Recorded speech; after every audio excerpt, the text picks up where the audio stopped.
আব্দুল মুত্তালিবের কাছে আব্রাহা জানতে চায়, আমাকে বলো তো এই কাবার পেছনে কি রহস্য লুকিয়ে আছে?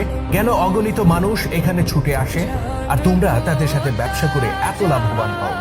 আমি ইয়েমেনে প্রাসাদতুল্লায় গির্জা গড়ে তুলেছি শুধুমাত্র মানুষকে ইয়েমেনের প্রতি আকৃষ্ট করার জন্য, কিন্তু তারা সেখানে না গিয়ে কেন কাবাতে ছুটে আসে? আব্দুল মুত্তালিব বলেন, আমি জানি না কি এই গৃহের মাহাত্ম্য, আমি কেবল জানি এটা এক পাথরে নির্মিত ঘর মাত্র। অতঃপর আব্রাহা বলে, আমি পাথরের এই ঘর ভেঙে ফেলতে এসেছি, তবে তোমাদের কোনো ক্ষতি করব না যদি তোমরা আত্মসমর্পণ করো। আব্দুল মুত্তালিব বলেন, আমি এই ঘরের ব্যাপারে চিন্তিত নই, আমি বরং চিন্তিত আমার সেই সব ওটের ব্যাপারে যা তোমার লোকেরা ছিনিয়ে এনেছে। আর আমি চিন্তিত সেই নিরীহ নগরবাসীর ব্যাপারে যাদেরকে তোমার লোকেরা ধরে এনে নির্যাতন করছে।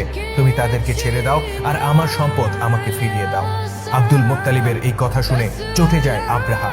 সে চিৎকার করে বলে, তুমি কাবার তত্ত্বাবধায়ক, এই ঘরের নিরাপত্তার দায়িত্ব ছিল তোমার উপর, কিন্তু সে ব্যাপারে তুমি এতটুকু বিচলিত নও, অথচ নিজের ওটের ব্যাপারে